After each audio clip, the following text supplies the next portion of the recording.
Bueno, una de las cosas en las cuales he estado siendo inquietado por el Señor en estos días respecto de aquello que es necesario predicar. Y no solo a causa de lo que ha estado ocurriendo en Medio Oriente, sino a razón de las múltiples situaciones y acontecimientos proféticos que han estado ocurriendo y que hemos estado experimentando en los últimos 5 o 6 años. Bueno, es precisamente todo aquello que está relacionado con una de las verdades del Evangelio del Señor Jesucristo, una de las partes más importantes de la doctrina del Señor y que está relacionado con su retorno. Me refiero a lo que conocemos como el arrebatamiento de la iglesia o lo que se conoce como la venida del Señor por su iglesia. Esta es una de las verdades, escúchame bien, más relevantes en cuanto a nuestra entrada al reino celestial y que lamentablemente en los últimos años ha pasado a ser una de las más ignoradas y más desestimadas a causa de la gran apostasía que la iglesia vive hoy. Y es por eso que es necesario ministrarla, porque todos los que son discípulos del Señor tienen que conocer a cabalidad, y no solo conocer, sino también a creer en el retorno de Cristo por su iglesia. Amén. Yo sé que tú, que estás sentado en esta sala, habrás escuchado más de alguna vez acerca de la venida del Señor. Sé que quienes han tenido interacción de manera directa o indirecta con la iglesia evangélica en los últimos 50 años han oído más de alguna vez de manera categórica la célebre frase Maranata, Cristo viene. ¿Cuántos de los que están aquí alguna vez oyeron? Maranata, Cristo viene. Sí, porque la iglesia evangélica en los últimos años y en las últimas décadas ha hablado con vehemencia respecto de esta verdad. Muchos son los que han señalado y han advertido a causa de los tiempos y también a causa de las cosas que están sucediendo que el tiempo del arrebatamiento o de la venida del Señor está cerca. Pero la pregunta que nos debemos hacer todos los que estamos en la sala es ¿cuánto conocemos y cuánto entendemos acerca de este evento? Porque una cosa es saber que Cristo ha de volver. Y otra cosa es entender de qué trata este evento y por qué es tan importante para la iglesia del Señor. ¿Cuánto conocemos y cuánto entendemos de este evento? Lo primero que quisiera destacar es que la venida del Señor no es una invención de una rama de la iglesia. Es cierto que no todas las iglesias evangélicas predican acerca de esto. Y es por eso que muchos han pensado que la venida del Señor, o este tema en particular respecto del retorno de Cristo, es una invención de una rama de la iglesia a lo largo de la historia. Pero resulta que en honor a la verdad, el retorno de Cristo por su iglesia es algo totalmente bíblico. Amén. Es parte de la doctrina de salvación. Levanta tu mano, repite conmigo. El retorno de Cristo es una de las promesas más importantes hechas por el Señor. Amén. Cuando Jesús estuvo en esta tierra, Él habló de manera categórica respecto de su venida, de su retorno. Amén. Entonces, tenemos que sacarnos de la idea que la doctrina acerca del arrebatamiento es una doctrina inventada por un sector de la iglesia a fin de atemorizar a la gente y hacer que la gente no se vaya de los templos. Porque como dije recién, en honor a la verdad, el arrebatamiento de la iglesia, el retorno de Cristo por todo su pueblo, es una de las más importantes enseñanzas y promesas hechas por el Señor cuando Él estuvo en esta tierra. Por tanto, debe ser mirada como algo esencial en aquello que se conoce como la doctrina del reino. Amén. Entonces, usted debe ser enseñado en este tema, porque le es necesario creer sin dudar de que Él ha de regresar. Dile que está a tu lado, tú tienes que creer, sin dudar, de que el Señor ha de regresar. Amén. Todo discípulo de Jesús debería no solo ser enseñado, insisto, sino que todo discípulo de Jesús también debería creer sin dudar, tal como se cree en el poder justificador del sacrificio de la cruz y tal como se cree en el poder de la resurrección y la adopción espiritual. Ahora bien, ¿qué señala esta promesa hecha por el Señor? Pues señala que al final de los días, al final de los tiempos, antes del gran juicio de Dios sobre la humanidad, pues nuestro Señor Jesucristo, por orden del Padre, volvería a esta tierra con el propósito de llevar a la dimensión celestial a todos aquellos discípulos santos y obedientes a su palabra. Eso es lo que señala tajantemente la doctrina de Jesús respecto de su retorno. Si tú quieres saber de qué trata esta gran promesa y que es parte de la doctrina de salvación, el Evangelio de Jesús, es que al final de los tiempos, antes de lo que se conoce como la gran tribulación o el gran juicio de Dios sobre esta humanidad, pues Él, por orden del Padre, habría de regresar a esta tierra para llevar a la dimensión celestial de la vida eterna, o sea, el cielo de gloria, a todos aquellos discípulos santos y obedientes a su palabra. Pablo, el apóstol, hablando a la iglesia de Tesalónica, dijo lo siguiente respecto de esta promesa. Lo leímos al comienzo, verso 16 del capítulo 4. Dice, porque el Señor mismo, con voz de mando y con trompeta de Dios, descenderá del cielo. El apóstol Pablo aquí no está inventando, sino que está reforzando un aspecto de la doctrina que es fundamental para todos aquellos que hemos creído en el poder de la cruz y en el poder de la resurrección. Está establecido que el Señor mismo descenderá del cielo. ¿Me escuchaste? Y los muertos en Cristo, a causa de esto, resucitarán primero. Luego nosotros, los que vivimos, los que hayamos quedado, seremos arrebatados, dice, juntamente con ellos en las nubes, para recibir al Señor en el aire y así estar para siempre con Él. Y es por eso que Pablo, hablando de esta gran promesa hecha por Jesús, le dice a la iglesia de Tesalónica, por tanto, alentaos los unos a los otros con estas palabras. La doctrina del arrebatamiento o del retorno de Jesús por su iglesia no debería atemorizar a ninguno de aquellos que han sido alcanzados por la gracia del Señor, sino más bien debería ser un estímulo, aliento a tu fe. Pablo dice, por tanto, alentaos. Hace unos años atrás, bastante ya, iba yo caminando con mi madre por la feria principal de Viña, que es la feria que tenemos ahí en el estero Marga Marga. ¿Cuántos han ido a esa feria? Bien.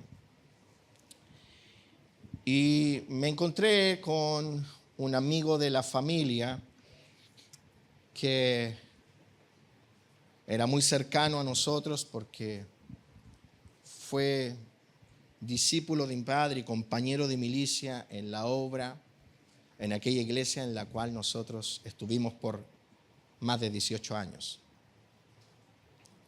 Y nos saludamos con mucho afecto porque son muchas las historias que tenemos con esta persona. Y bueno, en medio de la conversación, mi madre le dice a esta persona, ¿cómo estás para la venida del Señor? Queda poco tiempo. A lo que esta persona respondió, persona que participa en otra congregación, no me hables de eso. Aludiendo al hecho de que hablar de la venida del Señor era inapropiado. O ya sea porque para algunos es un tema pasado de moda o porque para otros es un tema que causa mucho temor. Y déjame decirte, querido hermano y amigo, porque este mensaje no solo lo escuchas tú que estás en la sala, ni aquellos que están mirando el canal de televisión. Muchos escucharán este mensaje por las distintas plataformas en donde serán publicados. La venida del Señor es algo que un hijo de Dios debe esperar y debe ser un aliento para su alma. Pablo dijo, alentaos, no dice atemorizaos. Pégale un codazo al que está a tu lado y dile, tú no debes temer respecto de la venida del Señor.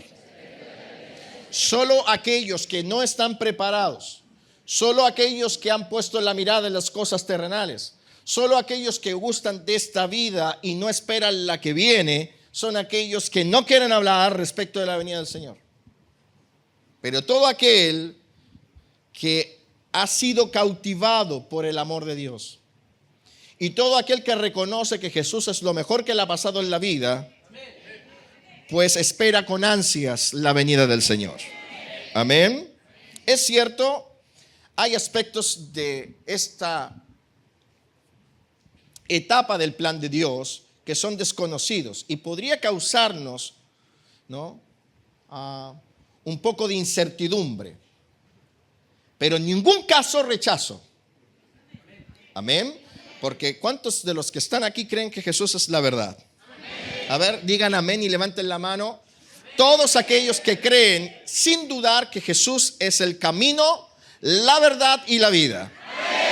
Si Jesús es la verdad para ti, pues entonces esta parte de su verdad es importante para todo lo que está relacionado con nuestra salvación. En 1 Corintios capítulo 15, otra vez el apóstol Pablo, pero ya ahí en el versículo 51 dice, he aquí os digo un misterio, no todos dormiremos. Aleluya. ¿Qué significa eso? Que no todos verán la muerte hasta la venida del Señor. Habrá un grupo de creyentes, de discípulos, que estarán vivos cuando suene la trompeta. Amén. ¿Seremos nosotros esa generación? Yo creo que sí. En este mismo momento, en Medio Oriente hay una alta tensión. Y cuando tú analizas todas las señales que Jesús le dio a su iglesia para que ella pueda reconocer los tiempos, pues verás que en los últimos 10 años todas ellas han estado cumpliendo de manera sincrónica, una tras otra. Nunca antes habíamos tenido una peste a nivel mundial como la que tuvimos. Las sediciones en distintos lugares del mundo, grandes terremotos, señales en el sol con esas tormentas solares que han causado auroras boreales en lugares donde nunca antes las hubo o donde no era recurrente que hubiese. La maldad ha aumentado de manera catastrófica. El amor de muchos se ha enfriado y la iglesia perdida casi en tiempo y espacio. ¿Qué dijo el apóstol? Dijo, no todos dormiremos, pero todos, diga conmigo todos, seremos transformados. Aleluya. En un momento, dice, en un abrir y cerrar de ojos, a la final trompeta, porque se tocará la trompeta y los muertos serán resucitados incorruptibles y nosotros seremos transformados. Tremendo. Doctrina del reino. El retorno de Cristo es parte de la doctrina de salvación. Yo decía hace un momento, muchos creen que esta postura doctrinal nació de alguna rama de la iglesia tradicional y fundamentalista, ¿no?, pero que no responde a algo que es netamente bíblico. De hecho, en estos años de pastor que llevo, me he encontrado con muchas personas que creen y aseguran que todo esto del arrebatamiento no son más que historias o fábulas cristianas. Y aunque es cierto, queridos amigos y hermanos, que durante los años y sobre todo los últimos años, el diablo y muchos grupos religiosos le han añadido a este evento muchos datos fantasiosos, corruptos y tergiversados, que han creado escepticismo más que fe en la vida de los creyentes. Déjame decirte que el arrebatamiento de la iglesia es parte fundamental de la enseñanza de Jesús. Y si tú quieres ser salvo, tú no puedes sacar de tu conciencia esto tan importante. Amén. El mismo Señor Jesucristo, el mismo Dios del cielo, ese que se hizo hombre y estuvo entre nosotros, habló a sus discípulos respecto de este tema. Juan capítulo 14, versículo 1, es aquí donde aparece en la Biblia este gran fundamento. ¿Cuál fundamento, pastor? Que Jesús ha de volver por su iglesia. Que Jesús ha de volver por aquellos que han sido alcanzados por la gracia. Que el plan de Dios es sacarte de aquí. Es cierto, puede causar incertidumbre, porque lo desconocido causa cierta incertidumbre, ¿no? Cierta incomodidad, pero no puede causar en ti una total incredulidad. Yo no puedo graficar cómo será el cielo en su totalidad. Puedo a través de la Escritura mostrarte ciertos aspectos de cómo será la vida que Dios ha preparado para los que le aman. Cosas que ojo no vio, oído yo, ni han subido en corazón de hombre, que Pablo menciona. Pero que yo no pueda graficarlo o no pueda visualizarlo con mi mente racional no significa que no sea cierto. ¿Me escuchaste? Que yo no pueda ver un átomo no significa que no es real. Mira que todo este conflicto pasa por el tema del enriquecimiento de uranio y todo lo que tiene que ver con los átomos. Por eso se llama bomba atómica. Amén. ¿Tú has visto un átomo? ¿Puedes describírmelo? A menos que vayas a una revista científica o un libro escrito por alguien, podrás entonces de alguna manera decirme cómo es. Pero te va a costar graficarlo en términos reales, porque ¿puedes verlo? Que nosotros no podamos ver las cosas que están escritas en la Biblia, eso no significa que no sea real. Amén. Tienes que creerlo. Pégale un codazo al de al lado y le tienes que creerlo. Vinieron. Y sobre todo en estos días, porque con todo lo que está pasando, sería una estupidez creer que falta mucho tiempo. No estoy diciendo que el Señor vendrá mañana ni pasado, puede ser hoy día mismo. Lo que estoy señalando es que estamos en un tiempo crucial de la historia. Amén. ¿Están acá? La medianoche ya llegó. Y ya suena fuertemente, he ahí viene el esposo.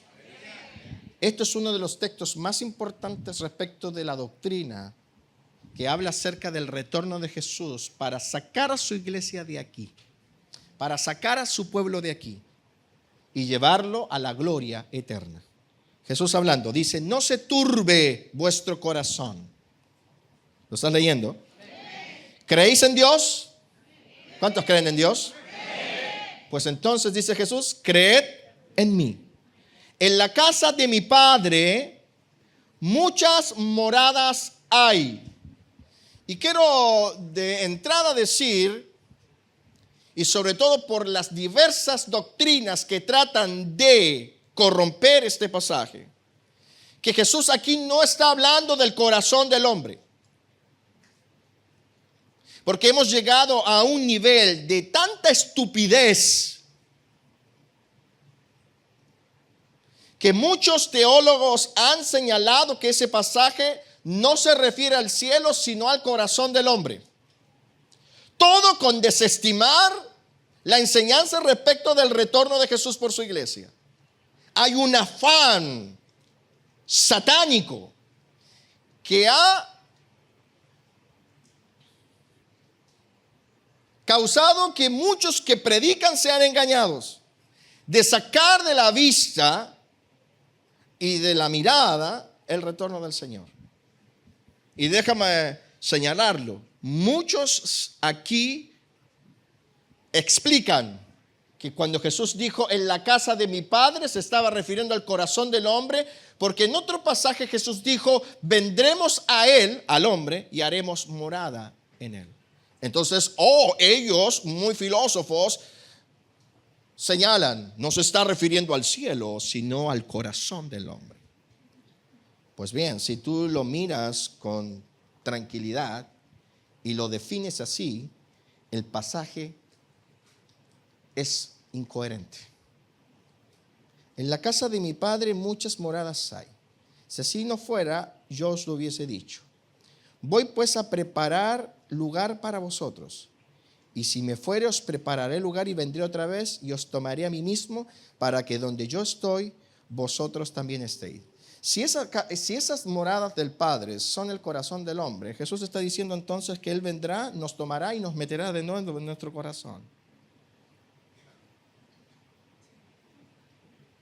Porque si Él está en mi corazón y Él me vendrá otra vez y me tomará a mí mismo, para que donde Él está yo también esté. O sea, me está diciendo que yo voy a entrar a mi propio corazón.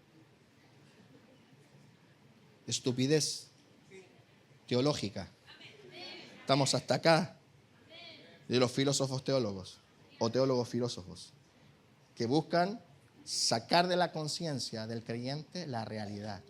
Jesús dijo: Padre nuestro que estás en los cielos. Aquí Jesús se está refiriendo al cielo. Porque la morada de Dios, ¿dónde es? En el cielo. ¿Dónde tiene el trono Dios? En el cielo. Cuando tú oras, no oras a tu corazón. Dice: Padre nuestro que estás, ¿dónde está Dios? En los cielos. Jesús, refiriéndose a las moradas en el corazón, es la venida del Espíritu Santo a tu vida.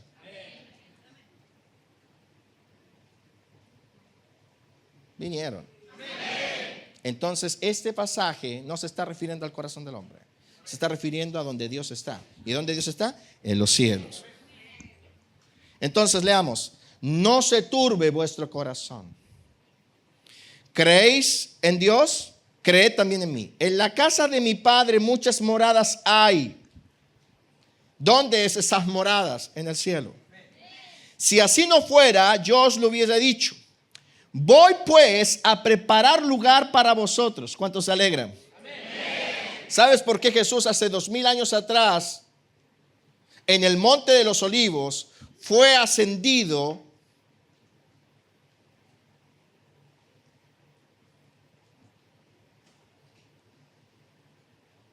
para dejar esta tierra y volver al Padre?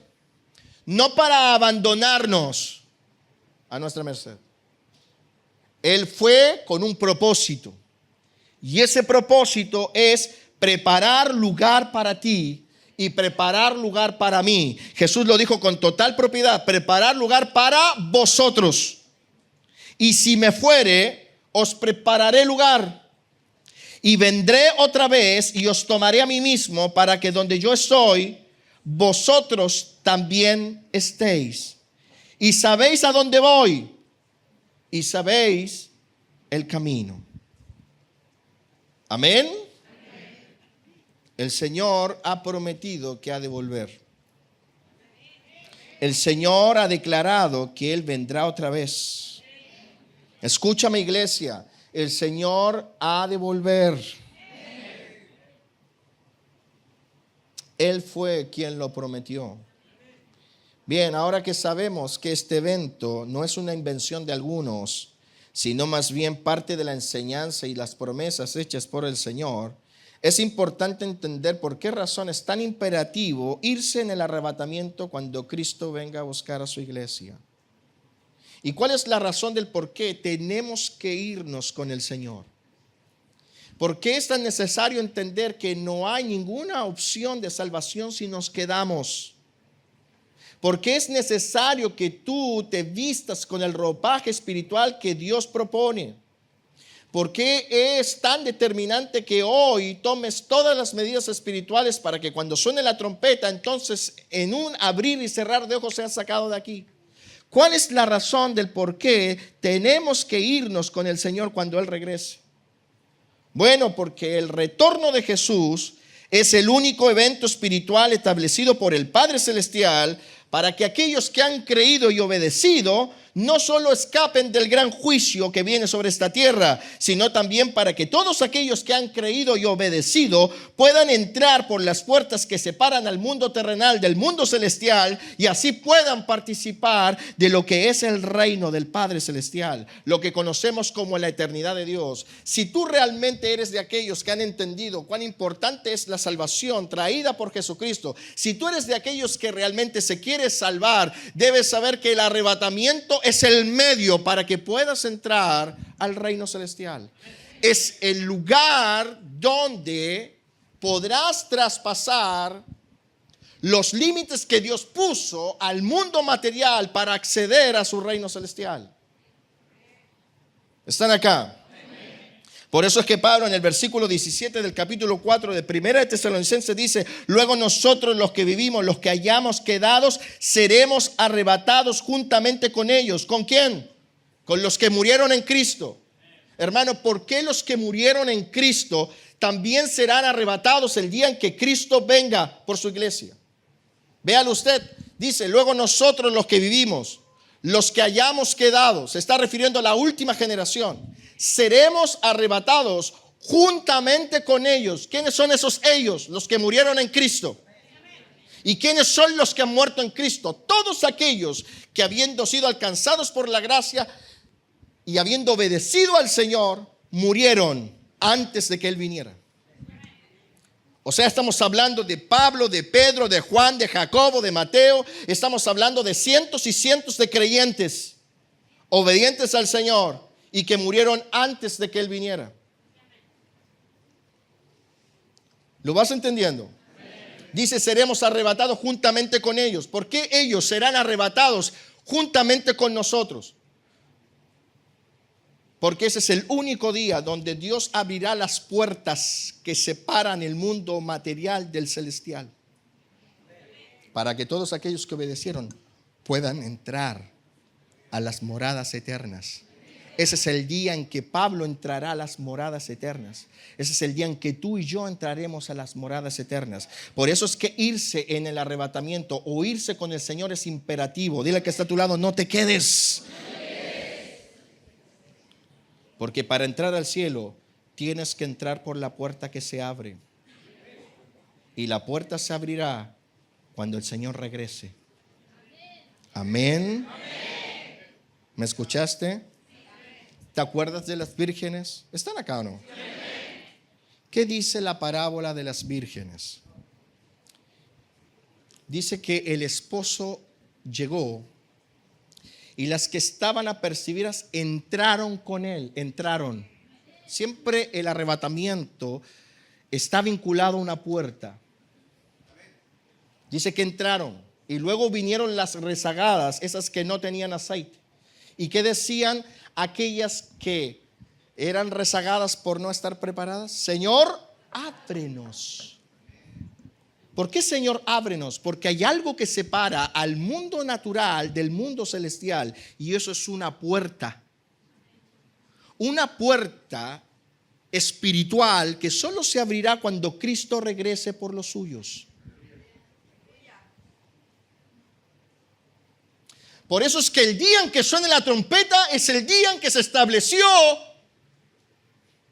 el fin de toda oportunidad para alcanzar la gloria. Porque no hay nada ni nadie que pueda abrir esa puerta más que Jesús. ¿Está aquí? Por eso es imperativo irse con el Señor. Por eso es que es necesario prepararnos para la venida del Señor. Yo no sé cuánto le queda a esta generación, pero cada día que pasa es un día menos. Y estamos en un punto muy crítico. Por eso es que mi corazón se entristece, no puedo negarlo, al ver a algunos en esta sala tan endurecidos, creyendo que queda mucho tiempo para hacer y deshacer. Están tan endurecidos que nada de lo que ha venido ocurriendo los despierta. Nada los hace reaccionar de que no están viviendo en un tiempo cualquiera. Si tú te quedas aquí,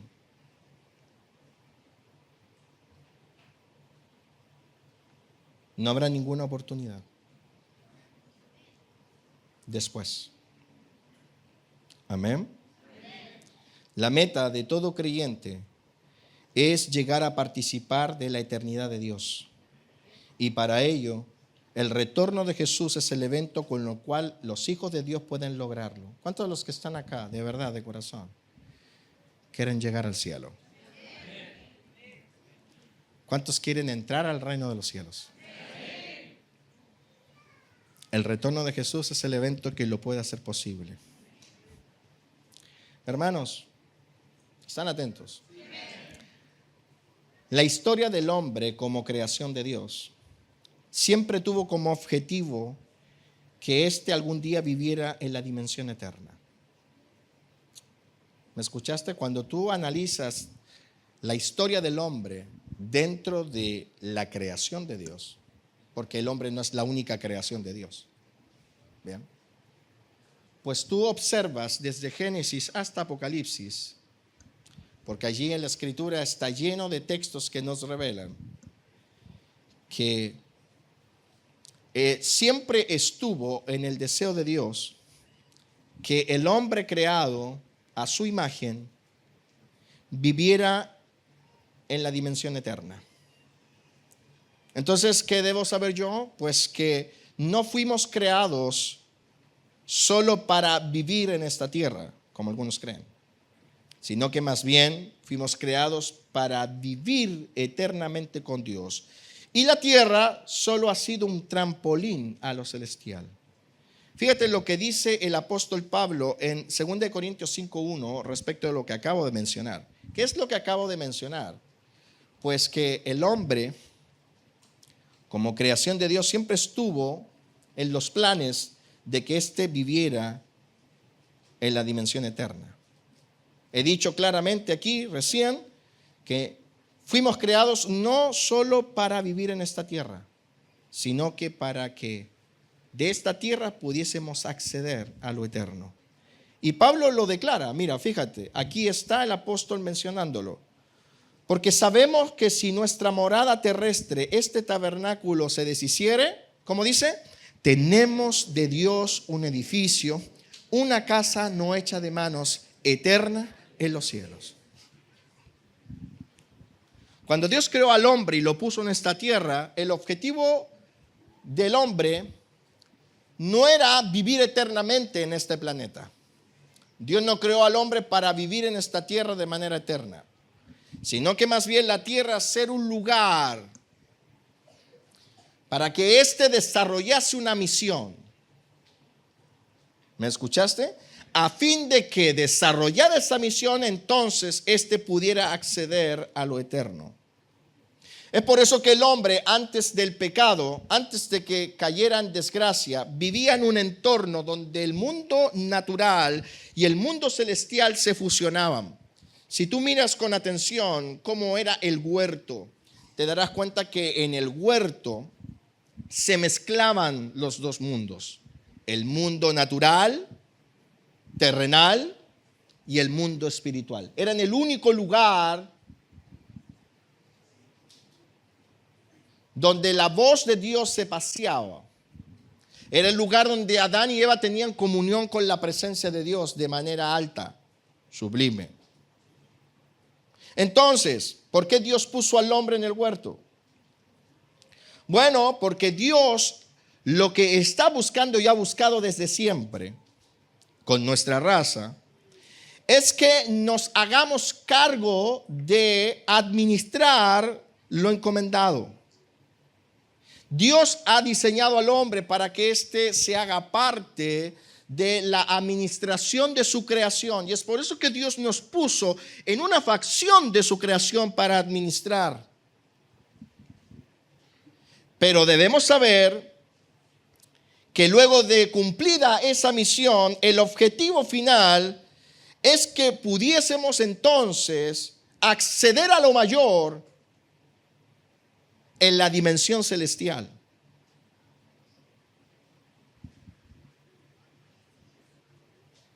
Esa es la razón por la cual Dios creó al hombre y lo puso en esta tierra y no lo llevó de inmediatamente al cielo. Entonces, es necesario entender que lo que Dios espera de nosotros es que cumplamos la misión por la cual fuimos creados. Es que cumplamos la misión por la cual hemos sido alcanzados. Y una vez cumplida esa misión, podamos acceder entonces a lo que es mayor. Yo sé que muchos pueden estar pensando, ¿de dónde saca esto, pastor? Pues Jesús mismo lo declaró. Mateo capítulo 25, versículo 14. Aquí Jesús nos muestra un reflejo de lo que es el plan divino, que obviamente se vio estropeado o pausado a causa del pecado. Dios siempre quiso que el hombre en esta tierra cumpliese una misión y que a través de esa misión mostrara obediencia y fidelidad. Y una vez mostrada obediencia y fidelidad, acceder a lo mayor, que es administrar las cosas que están en los cielos. ¿Viniste? Tú puedes decir, pastor, usted está hablando cosas inventadas. No, Jesús nos muestra un reflejo de que este siempre fue el plan de Dios. Aquí en Mateo 25, verso 14. Porque el reino de los cielos, diga conmigo, reino de los cielos. Aquí vamos a ver un símil con el reino de los cielos. ¿Y qué es lo que busca el reino de los cielos contigo y conmigo? ¿Y qué es lo que Dios ha buscado desde siempre, desde cuando nos creó? El reino de los cielos, como un hombre que yéndose lejos, llamó a sus siervos y le entregó sus bienes. Vean ustedes, así comenzó la historia de Dios con el hombre. Dios crea al hombre y le entrega uno de sus bienes. ¿Están? ¿Por qué estoy diciendo esto? ¿Qué de relevante tiene esto con el arrebatamiento? Mucho. Porque de acuerdo a cómo ha sido el plan de Dios, que es un plan inquebrantable e inconmovible, es como sucederá entonces este evento a tu favor o en tu contra. Insisto, Dios siempre ha querido que la raza humana, ese fue el deseo y la causa por la cual nos crearon, de que el hombre se hiciese cargo de cosas pequeñas y que a través de esa administración mostrara obediencia y fidelidad, para luego, al mostrar obediencia y fidelidad, acceder a lo mayor, administrar cosas celestiales. Lamentablemente el pecado estropeó esto o le puso una pausa, pero siempre ha sido ese el deseo de Dios. Y es por eso que cuando Cristo restaura el reino en la vida de los hombres, a través de su evangelio, nos dice cuál es el deseo de Dios. Y aquí comienza a hablar, dice, porque el reino de los cielos, como un hombre que yéndose lejos llamó a sus siervos y le entregó sus bienes. A uno le dio 5 talentos, a otros 2 y a otro 1, a cada uno conforme a ¿qué? A su capacidad. Y luego se fue lejos. El que había recibido 5 talentos fue y negoció con ellos y ganó otros 5. Asimismo, el que había recibido 2 ganó también otros 2. Pero el que había recibido 1 fue y cavó en tierra y escondió el dinero de su señor. Verso 19. Después de mucho tiempo vino el señor de aquellos siervos y arregló cuenta con ellos. Y llegando el que había recibido 5 talentos, pone atención, mira, el que había recibido 5 talentos, trajo otros 5 talentos diciendo, Señor, 5 talentos me entregaste, aquí tienes, he ganado otros 5 talentos sobre ellos. Y verso 21, fíjate. Y su señor le dijo, bien, buen siervo y fiel, sobre poco has sido fiel, sobre mucho te pondré, entra en el gozo de tu Señor. O sea, Jesús está siendo bastante claro que para entrar en el gozo del Señor, que es figura del cielo, tienes que primero haber administrado algo que Dios te otorgó y ser fiel en ello. Porque si tú eres fiel en lo poco, entonces puedes acceder a lo mucho. Pero si tú eres infiel en lo poco, entonces no puedes acceder a lo mucho. Por eso es que el hombre quedó destituido de la gloria de Dios. Porque él recibió de parte de Dios una facción de la creación y se apoderó de ella en rebelión. Y es por eso que Dios cortó la entrada al cielo y el hombre no puede entrar al cielo, porque el que es infiel en lo poco no puede acceder a lo mucho. Esa es la razón por la cual Dios creó al hombre y no se lo llevó de inmediato al cielo. Y esa es la razón por la cual Dios te llamó y te lavó con su sangre y no te llevó de inmediato al cielo. ¿Por qué Dios no te llevó de inmediato al cielo? ¿Por qué no ocurrió que el día en que Dios te alcanzó, de inmediato te llevó al cielo? Porque nadie va a entrar al cielo. Nadie va a entrar al cielo si primero no califica en obediencia y fidelidad en aquello poco que se le entrega. ¿Qué es lo poco que se nos ha entregado? En mi caso, en lo poco es un ministerio pastoral. Pero probablemente en tu caso tú no eres pastor, pero Dios te entregó una esposa, Dios te entregó un esposo, Dios te entregó hijos, Dios te entregó bienes, Dios te entregó esparcir el evangelio en tu ciudad. Sea cual sea la cosa que Dios te entregó, tendrás que mostrar obediencia y fidelidad que se guía por su palabra para entonces calificar. Porque nadie entra al cielo si no califica primero. Aquí lo dice. Este señor entró en el gozo porque Jesús le dijo: bien, buen, siervo y fiel. ¿Cómo es la calificación? Bien, buen, siervo y fiel. ¿Cómo se califica? Bien, buen, siervo y fiel. No solo siendo siervo, no solo creyendo, bien, buen, siervo y fiel. ¿Y por qué ese hombre recibió tal titulación? Porque tomó lo que Dios le dio y fue fiel y obediente a lo que Dios le encargó. Amén. ¿Están entendiendo? Si hoy Jesús viniera por su iglesia, así como el texto nos revela que un día Él regresará y pidiera cuenta, ¿tienes tú el título de bien, buen, siervo y fiel en aquello que Dios te encomendó? ¿Has sido fiel tú en lo poco para que Dios te ponga en lo mucho?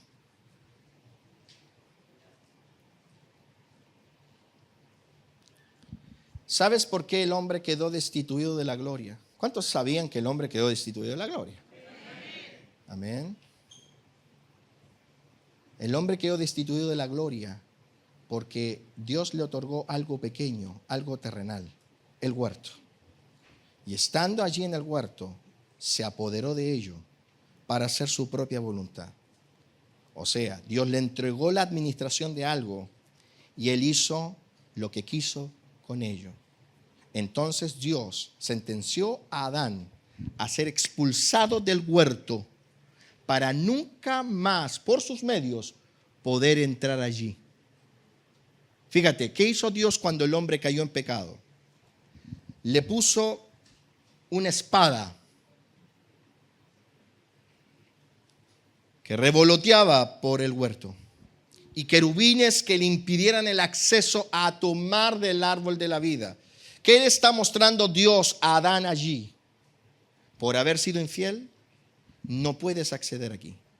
Y si no puedes acceder aquí, menos allá.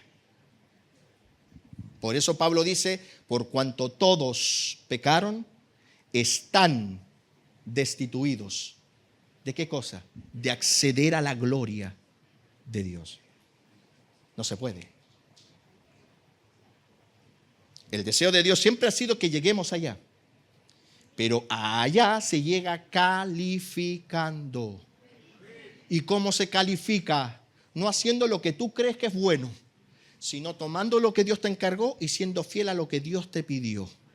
Buen siervo y fiel en lo poco. A lo mejor no eres un gran evangelista, pero tienes una esposa. Ser el esposo que esa esposa necesita según como está escrito en la palabra. A lo mejor no eres un apóstol, pero eres un padre. Ser el padre que esos chicos necesitan para que esos chicos sean conducidos en el temor de Dios. En lo poco, ¿qué es lo que te ha dado Dios?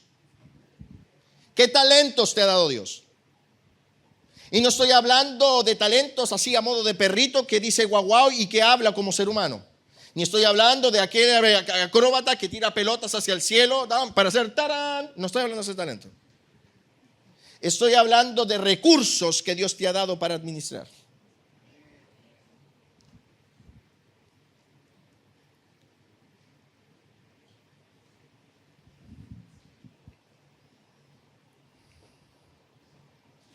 Cuando el hombre se rebeló en el huerto, Dios lo destituyó. Usted, antes de que el Señor le alcanzara, estaba destituido. O sea, ¿qué estoy tratando de decir con esto? Algo que usted ya sabe. Si a usted le hubiese alcanzado la muerte, como probablemente le alcanzó la muerte a alguno de sus familiares, que no fueron recíprocos al llamado de Dios, usted sería de aquellos cientos y miles que van a ser lanzados al lago de fuego.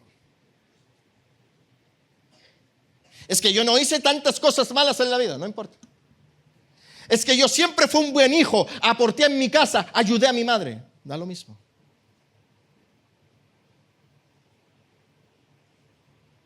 Porque para Dios la destitución parte de la base de que Él te entregó algo para administrar a su favor y basado en su voluntad. Si tú haces su voluntad, accedes a lo mayor. Pero si tú te rebelas a eso, estás sentenciado a morir. Amén. Fíjate, Génesis 3:22, quiero que lo leamos. Dice, dijo Jehová, que el hombre es como uno de nosotros, sabiendo el bien y el mal. Ahora pues no alargue su mano y tome también del árbol de la vida y coma y viva para siempre. Oh, aleluya. Y lo sacó Jehová del huerto de Edén para que labrase la tierra de que fue tomado. Echó pues fuera al hombre y puso al oriente del huerto querubines y una espada encendida que se revolvía por todos lados para guardar el camino de la vida. Ahí está la destitución del hombre.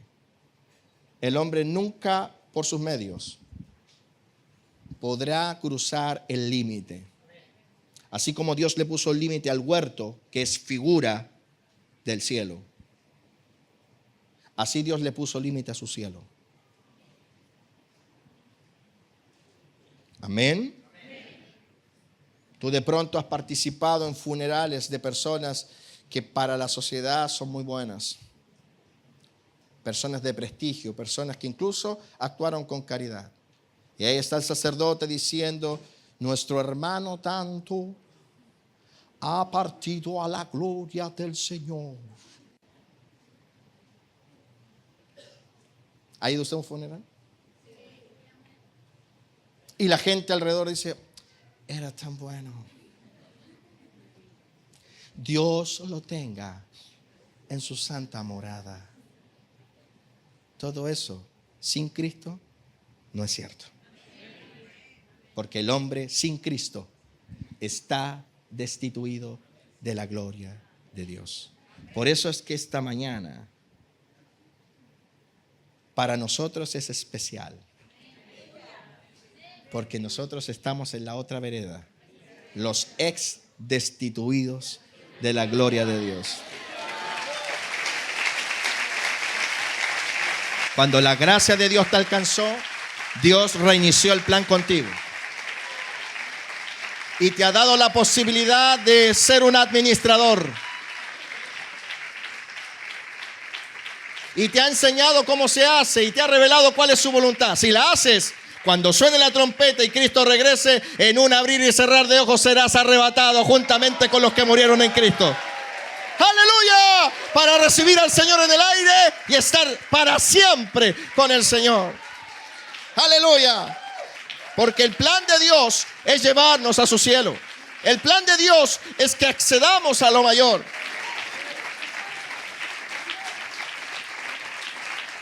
Dile a que está a tu lado parado ahí, dile, tienes que trabajar para ser un buen siervo. Aleluya. ¿Y cómo se es un buen siervo? Pues siendo fiel con lo que Dios te ha pedido. Si Dios te ha pedido amar a tu esposa como Cristo amó a la iglesia, no es menos. Toma asiento. Si Dios te ha dicho, padres, no exasperéis a vuestros hijos para que no se desanimen, no exasperes. Eso es ser fiel. Si el Señor te ha dicho, quítese de vosotros toda gritería, pues que se quite de ustedes la gritería. Eso es ser fiel. Si Dios te ha dicho, ese género no sale sino con oración y ayuno, ¿cómo sale? Eso es ser fiel. Si el Señor te ha dicho, al que te golpea la mejilla, ponele la otra, ¿qué hay que hacer? Poner la otra, porque eso es ser fiel. Si el Señor te ha dicho que debes dedicarte 100% a lo que Él te ha encomendado, que 100%, no 95%, porque eso es ser fiel. Si el Señor te ha dicho que debes negarte a ti mismo, tomar la cruz y seguirle, ¿cómo hay que hacer? Negarse a sí mismo, porque eso es ser fiel. En lo poco fuiste fiel.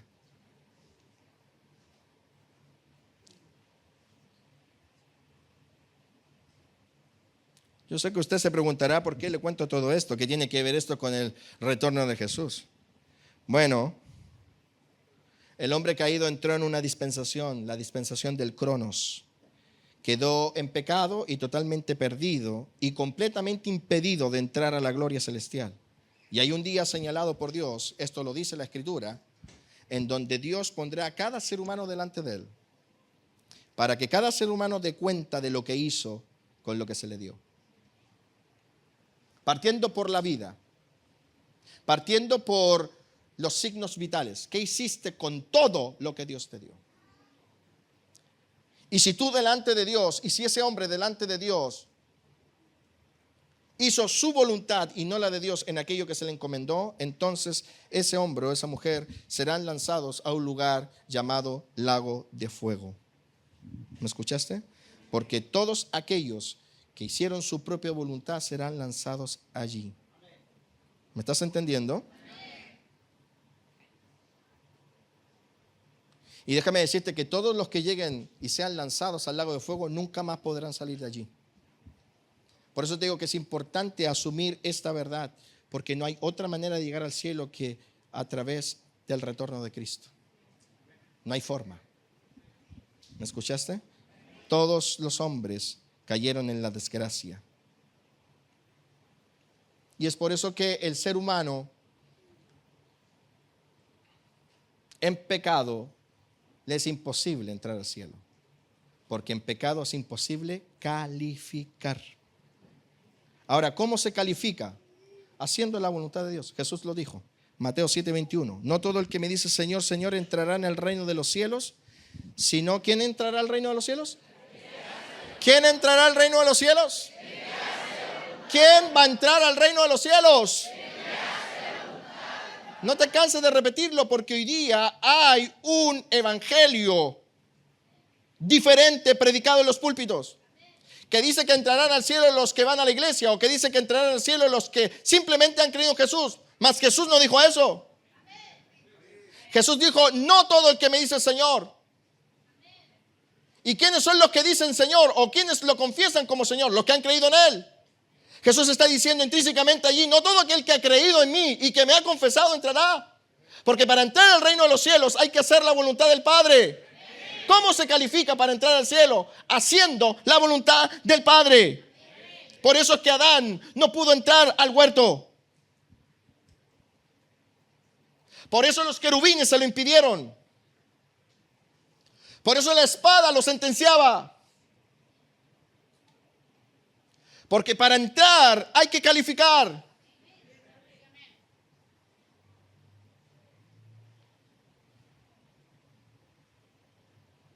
Al hombre caído solo le espera el juicio.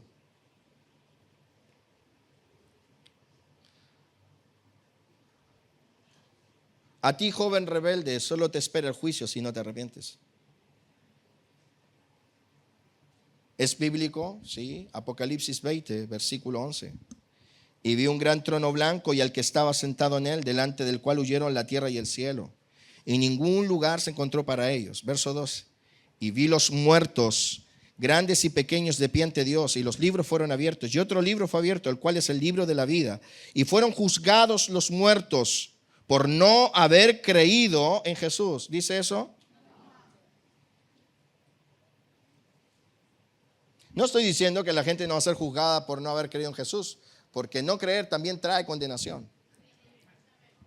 Pero dentro de las cosas que van a ser juzgadas ahí en ese tribunal está todo aquello que el ser humano hizo con lo que Dios le dio.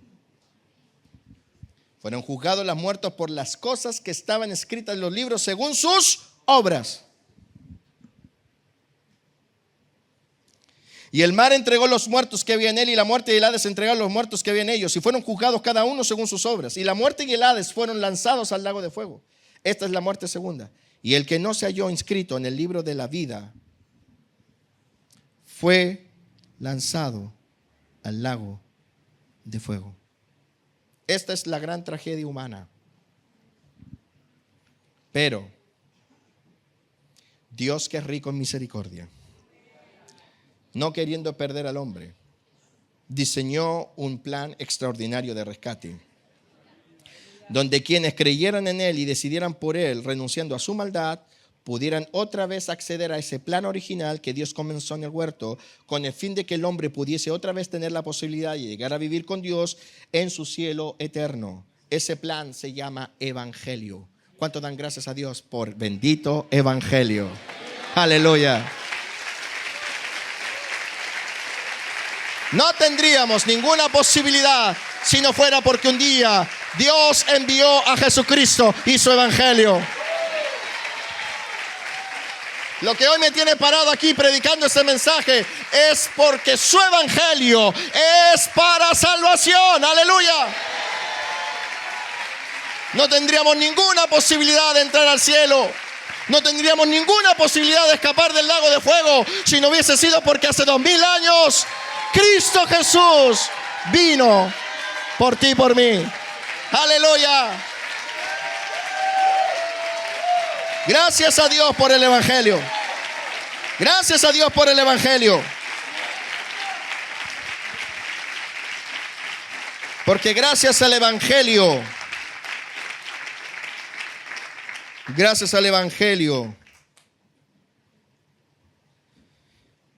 de su Hijo Jesucristo, el cual incluye su sacrificio, Dios nos perdona.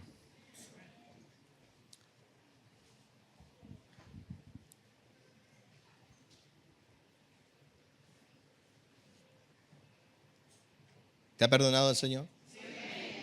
Es gracias al evangelio que incluye la cruz.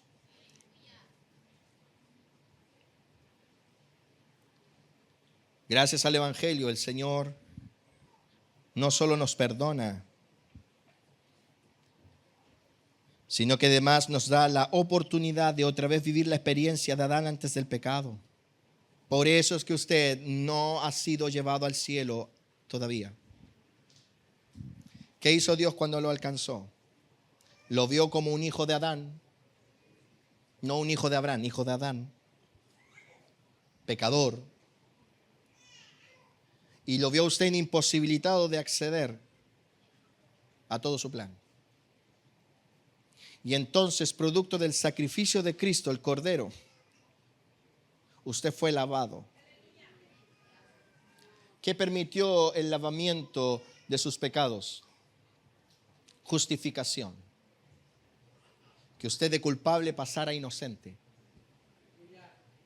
Porque la culpabilidad suya fue clavada en la cruz. Y usted pasó a ser inocente. Y usted inocente y lavado, o sea, limpiado, ya no tiene restricción para volver a entrar. Entonces, ¿qué hizo el Señor? Quitó los querubines y la espada, que es sinónimo de juicio. ¿Para qué?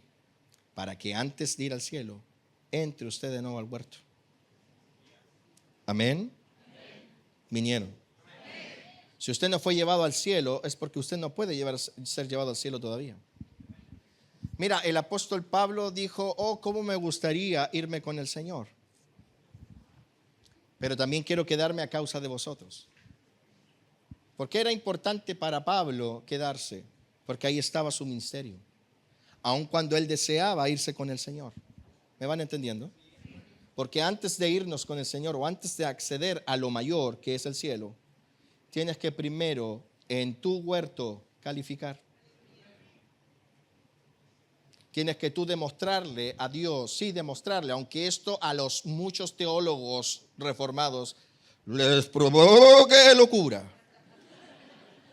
Tienes que demostrarle a Dios que tú, a diferencia de Adán, por amor a Él, ya no comerás del árbol. que para ti hacer lo que Dios te pide en tu huerto es fundamental. Por eso es que cuando tú dijiste, y yo me arrepiento de mis pecados y te reconozco como mi Señor y Salvador, ¿hicieron esa oración? Típica de los 80. ¿Sí? Usted no desapareció así, ¡pah!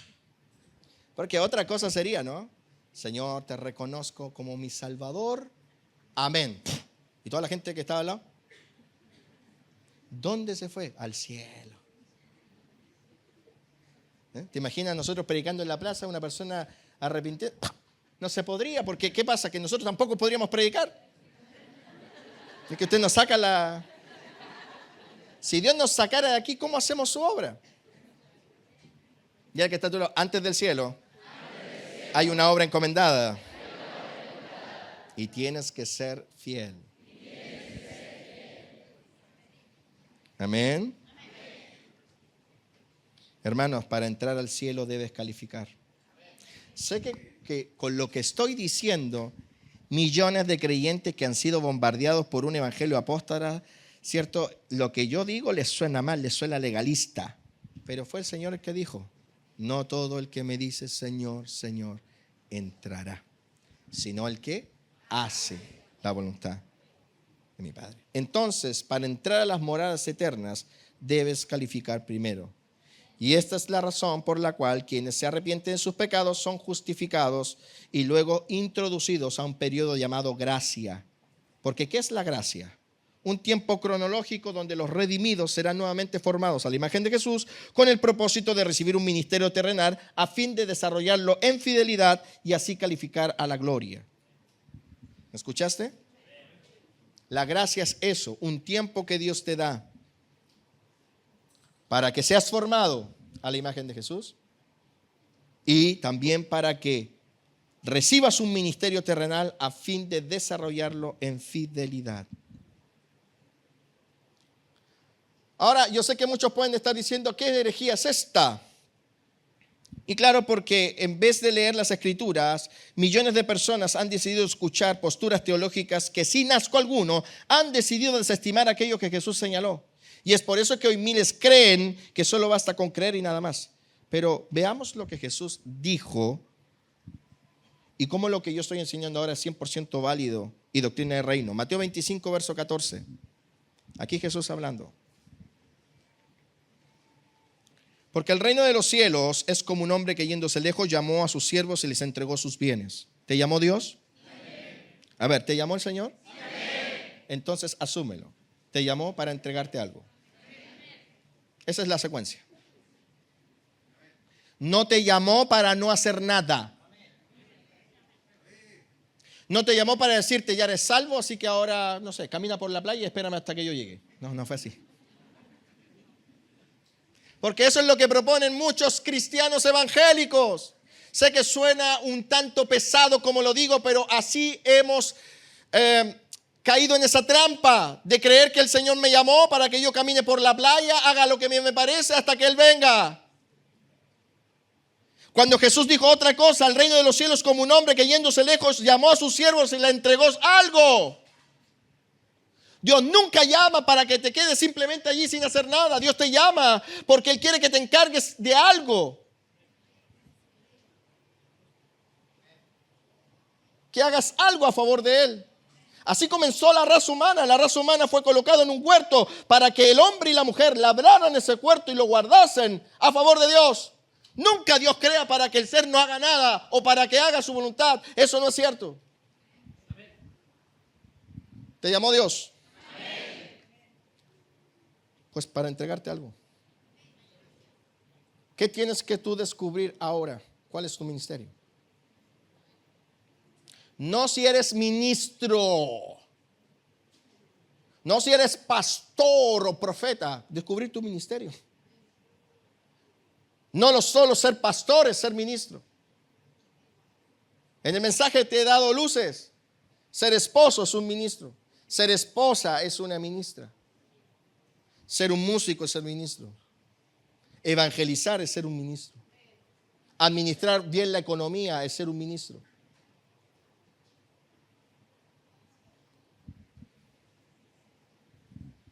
¿Qué es lo que te dio Dios? A unos les dio 5, a otros 2 y a uno 1. Eso dice el texto.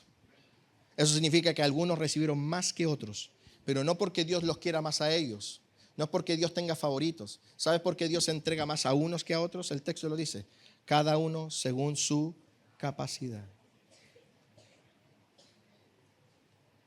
Los ministerios mayores es por la capacidad mayor, porque mientras más grande lo que Dios te da, más aguante vas a tener que tener. Mientras más grande sea el ministerio, más guerra espiritual vas a recibir. Amén. Vinieron. Están sentados acá todavía. Fíjate, uno dice, ay, es que a mí me gustaría ser pastor. Lo que te vas a tener que enfrentar por ser pastor es tremendo. Y te lo estoy diciendo porque ese es mi ministerio. Algunos de ustedes no soportan que el hermano que va rápido caminando no lo saluden. Y quieren ser pastor.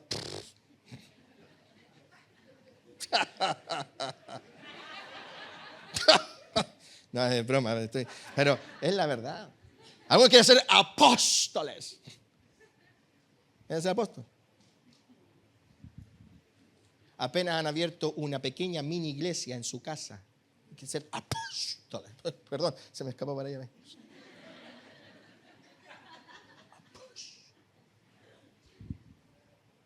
Porque los apóstoles aplastan iglesias, esparcen el evangelio, quieren ser apóstoles. O quieren ser profetas y ni siquiera le creen a las profecías dadas por el Señor.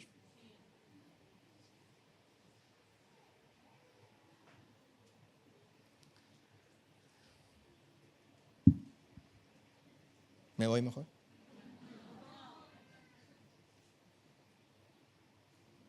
Asume, Dios le da a algunos 5, pero no porque sean los favoritos. Es la capacidad. A otros Dios les da 2 y a otros Dios les da 1. Pero Dios no tiene hijos que no hayan recibido ninguno.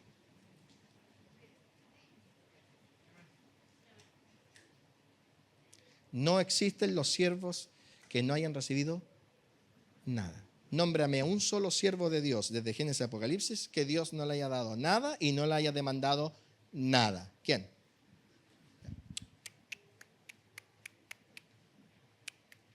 ¿Nadie? No existen.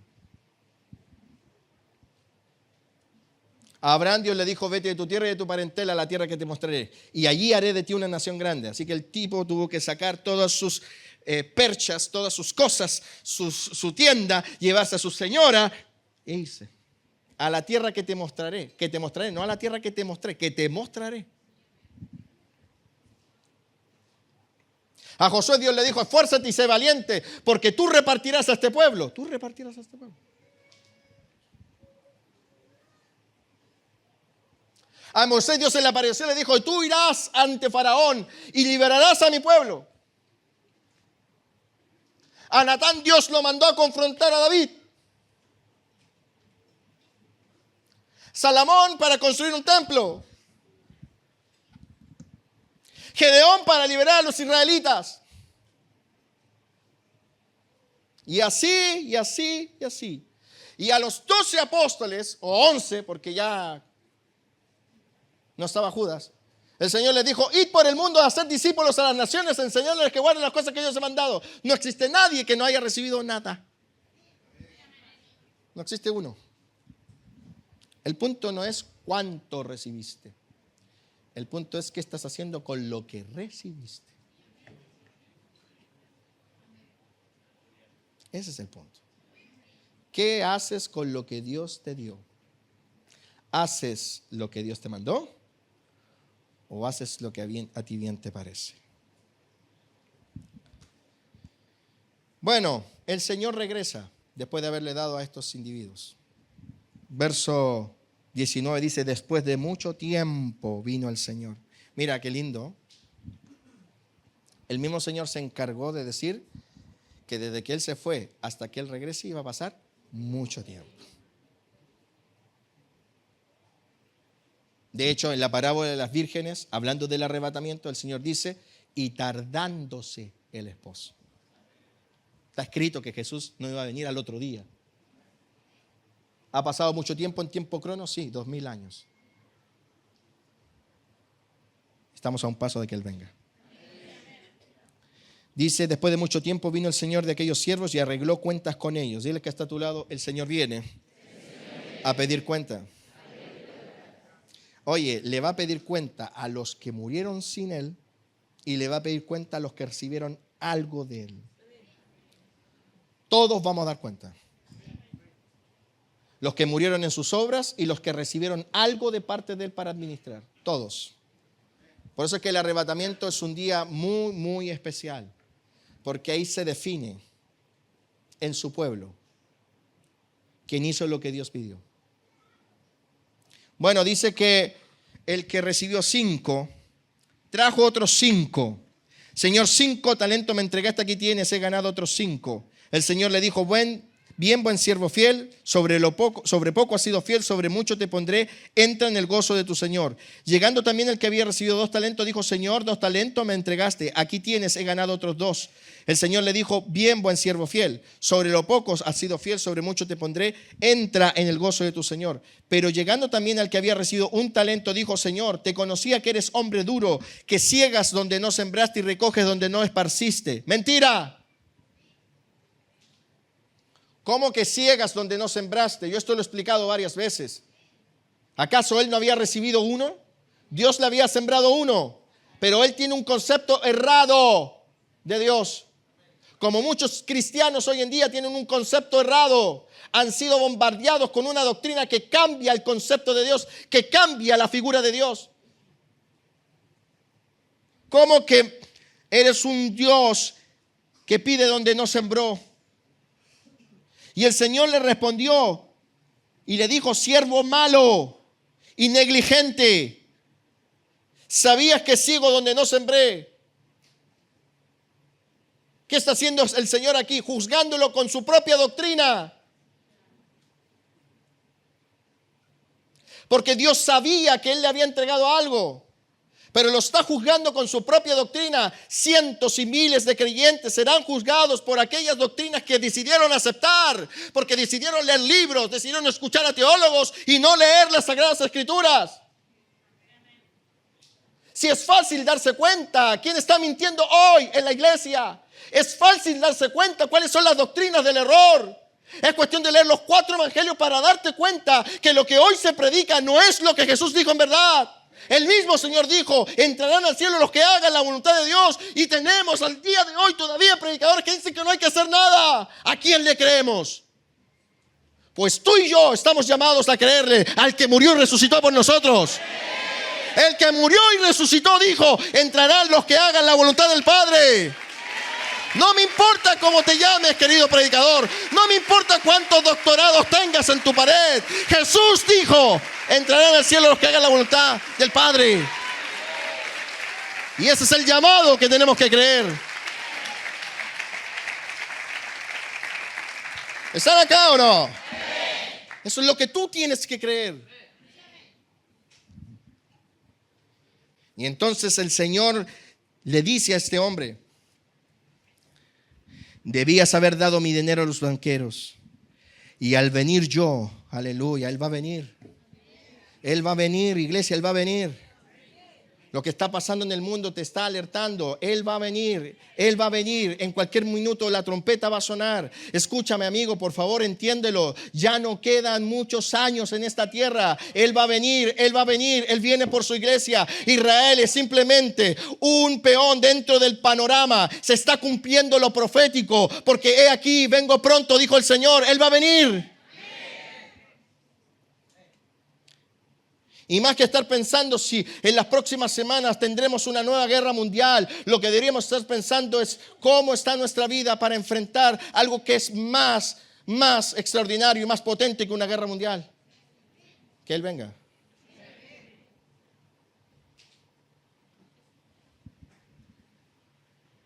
Quitadle, verso 28, ese talento. Dadlo al que tiene 10, porque al que tiene le será dado y tendrá más. Y al que no tiene, aún lo que no tiene le será quitado. Y al siervo inútil, aleluya.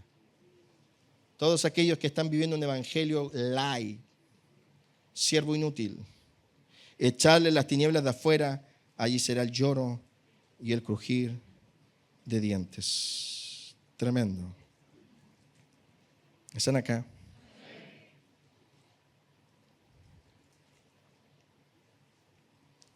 Hermanos, el arrebatamiento es la promesa más importante de todas las promesas que Dios ha hecho a los suyos. Porque a través del arrebatamiento se abrirán por primera vez las puertas del cielo, para que aquellos que han sido alcanzados vayan a vivir ahí. Porque muchos han entrado al cielo. Pablo mismo dice que él conoció un hombre que entró al cielo, pero no se quedó a vivir allí. Entró para ver. Juan mismo dice que él oyó la voz del Señor que le dijo, ven acá y sube, y en el instante fue llevado al cielo para ver, pero él no se quedó a vivir allí. Pero ese día las puertas se abrirán, así como un día el mar rojo se abrió, para que crucemos. No para ir y ver y volver, sino para estar siempre, dijo Pablo. Siempre. ¿A cuánto les gusta el siempre? Aleluya. Para estar siempre con el Señor. Aleluya. Por tanto, alentaos los unos a los otros con estas palabras.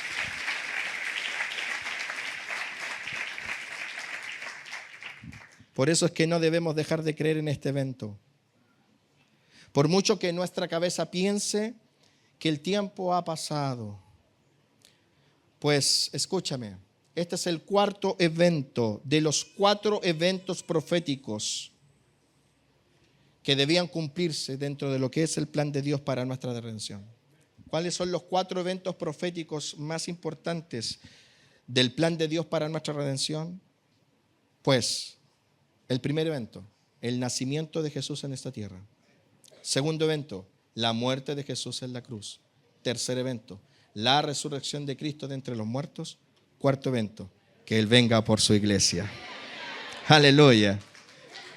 El arrebatamiento es el cuarto evento profético más importante de lo que es el plan de Dios para nuestra redención. Y si Jesús nació, murió y resucitó, lo que nos indica que ya de los 4, 3 eventos proféticos se han cumplido, debes saber que el cuarto se cumplirá sí o sí. ¿Me escuchaste? Sí o sí se cumplirá. Hermanos, escúchame por favor. Los profetas ungidos dijeron que Él nacería para nuestra salvación. Los profetas ungidos dijeron que Él nacería para nuestra salvación. Y nació.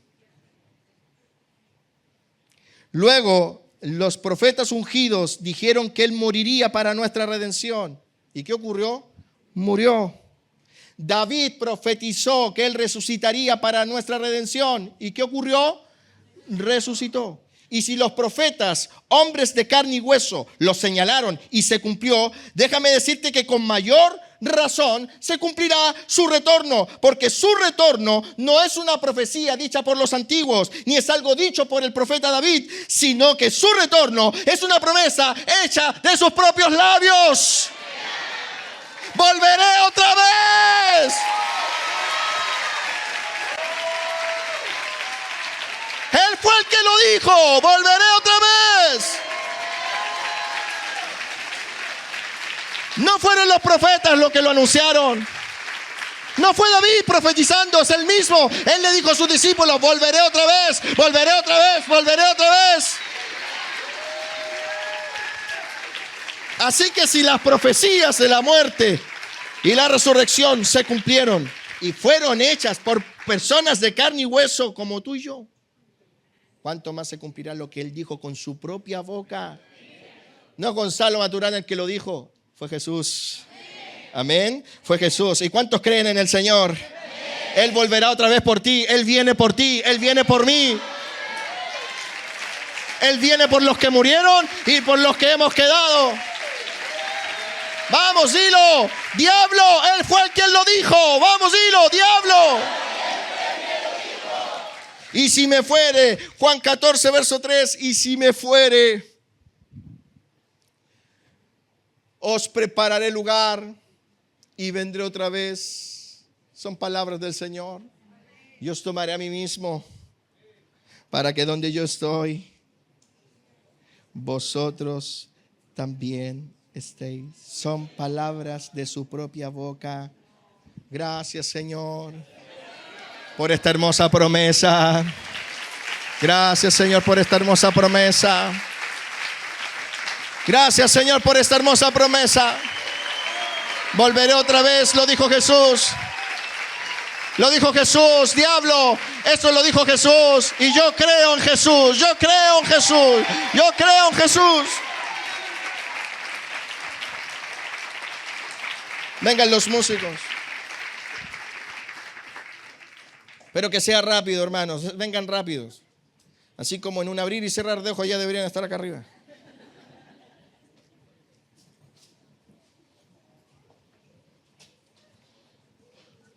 Hermanos, Jesús dijo a sus discípulos, y si me fuere, ahí lo tienes. Y si me fuere, os prepararé lugar y vendré otra vez. Ahí está la secuencia. Y si me fuere, aquí Jesús todavía no se había ido. Pero como dijo, y si me fuere, os prepararé lugar, vendré otra vez. ¿Lo tienes? Y si me fuere, os prepararé el lugar, vendré otra vez. ¿Se fue Jesús? ¿Sí se fue? Tal cual como Jesús se los había dicho antes de que Él muriera. Ahora, ¿tú te recuerdas cómo Él se fue? Porque mira qué maravilloso es que Jesús no se fue de cualquier forma. Se fue de una forma. Cuando tú lees Juan, Juan es antes de la cruz. Y ahí Jesús hablando con ellos antes de que Él muriera les dice, hey, y si me fuere, préstame atención, Pedro. Préstame atención, Mateo. Préstame atención, Juan. Escúchame, Felipe. Escúchame, Andrés, Tomás. Si me fuere, os prepararé lugar y vendré otra vez. Luego Jesús murió y resucitó y los juntó. Y antes de partir, Jesús les permite ver algo que es sincrónico. Porque tú te recuerdas cómo Jesús se fue. No, hermanos, Jesús no desapareció de la vista de ellos una vez puesto la piedra, porque ellos lo vieron resucitado. No solo vieron la piedra corrida y los mantos tirados, sino que en Galilea lo volvieron a ver. Pedro desayunó con Él y los hizo recorrer durante 40 días la misma ruta que al principio, desde Galilea hasta el Monte de los Olivos, que fue el último monte en el cual ellos estuvieron reunidos antes de la cruz. Ahí están ellos y empiezan a preguntarle, Señor, ¿restaurarás el reino en este tiempo? Y el Señor les dice, nos toca saber vosotros los tiempos y las ocasiones que su Padre tiene en su potestad. Pero sí les puedo decir que recibiréis poder cuando haya venido sobre vosotros el Espíritu, y me seréis testigos en Judea, Samaria y hasta el resto de la tierra. Y están ahí ellos reunidos en la última conversación que van a tener con el Señor. Verso 6 de Hechos 1 dice: entonces los que se habían reunido le preguntaron, ¿restaurarás el reino de Israel en este tiempo? Les dijo, no os toca a vosotros saber los tiempos o las sazones que el Padre puso en su sola potestad, pero recibiréis poder cuando haya venido sobre vosotros el Espíritu Santo y me seréis testigos. Verso 9, y habiendo dicho estas cosas, viéndolo ellos, fue alzado.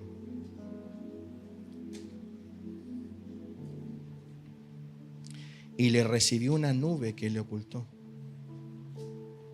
Y estando ellos con los ojos puestos en el cielo, dice el libro de Hechos, entre tanto que él se iba, he aquí se pusieron junto a ellos dos varones con vestiduras blancas, los cuales también les dijeron, varones galileos, ¿por qué estáis mirando al cielo?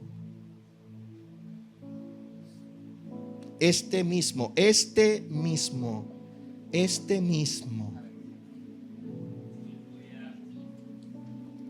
Porque hoy hay muchos Jesús inventados por la religión. Pero el Jesús que murió y resucitó, este mismo, qué importante es eso, este mismo Jesús que ha sido tomado de vosotros al cielo y le ha ocultado una nube, así vendrá como le habéis visto ir al cielo. Jesús permitió que ellos vieran lo que a nosotros nos ha de ocurrir cuando suene la trompeta. Por eso es que Pablo decía con tanta seguridad: y en un abrir y cerrar de ojos seremos levantados al cielo para recibir al Señor. ¿Dónde? En el aire. Jesús mismo predicó y dijo: y verán al Hijo del Hombre viniendo sobre las nubes. ¿Vas entendiendo? Verso 9 dice: y fue alzado y le recibió una nube que lo ocultó de sus ojos. Por eso es importante que seamos enseñados respecto de este tema. Porque el arrebatamiento no es un cuento. Si tú crees en la cruz, en la resurrección, pues tienes que creer que Él viene por ti.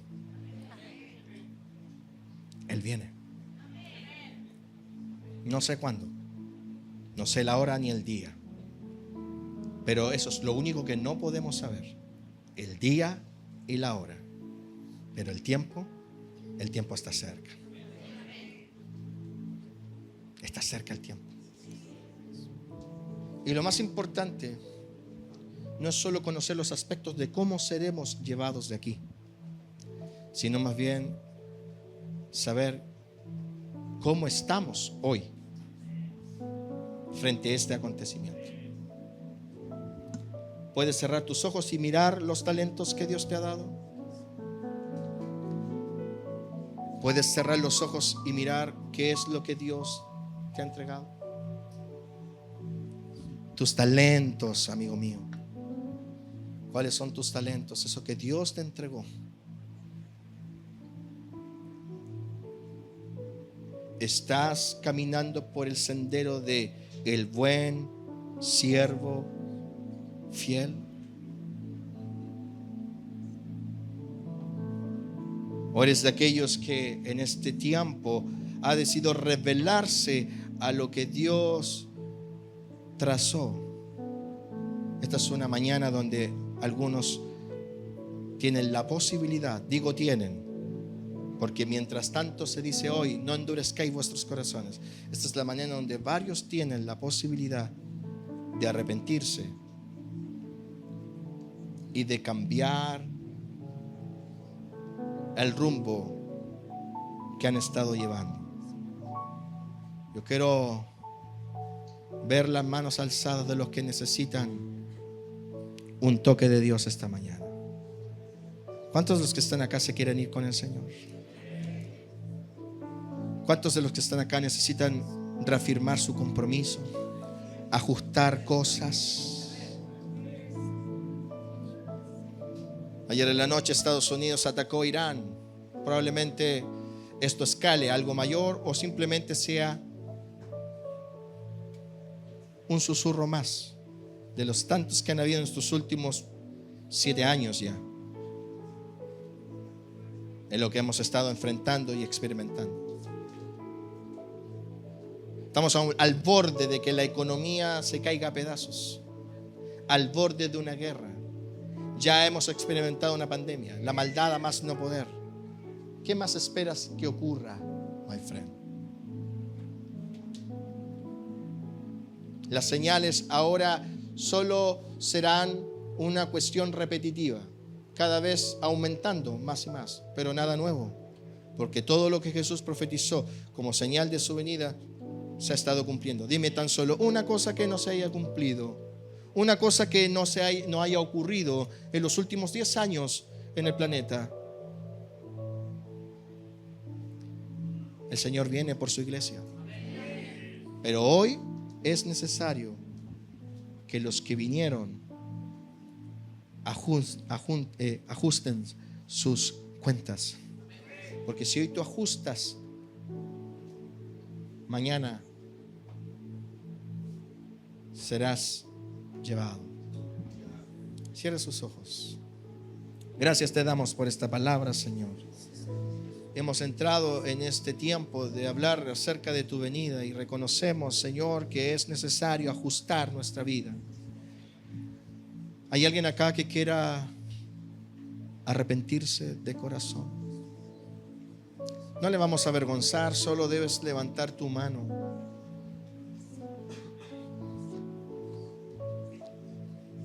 Necesitas a Cristo hoy. Necesitas de la salvación. Necesitas arrepentirte.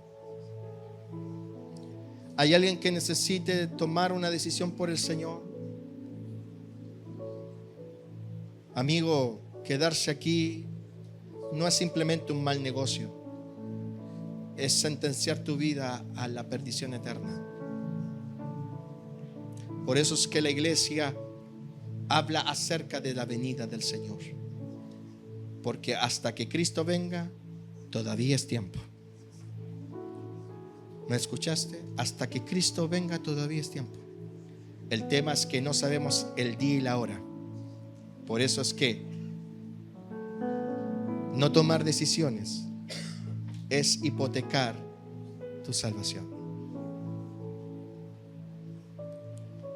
Aleluya. Y de los que están en la sala, ¿hay alguien que quiere hacer compromisos con Dios? He entendido tu mensaje y quiero, Dios, afirmar las cosas que están por morir. Levanten la mano a los que creen que es necesario salir de esta sala antes de irse a la casa, habiendo hecho una oración. Ora al Señor. Quiero que tú ores. Yo no te voy a guiar en la oración. Cada uno sabe lo que tiene que orar.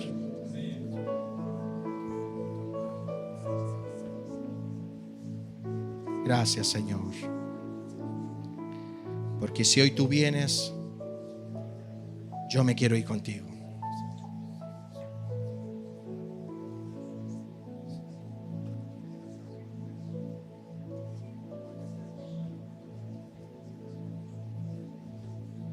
Oramos, Señor.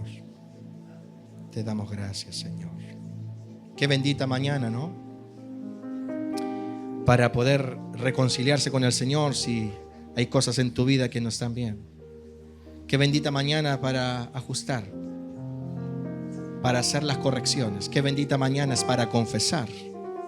Qué bendita mañana es para adorar. Yo sé que los que están en la sala aman al Señor. Así que levantamos nuestras manos y vamos a adorar al Señor, dando gracias por lo que es su oportunidad. Dale gracias al Señor por esta bendita oportunidad que Él te da. Bendita oportunidad. Aleluya.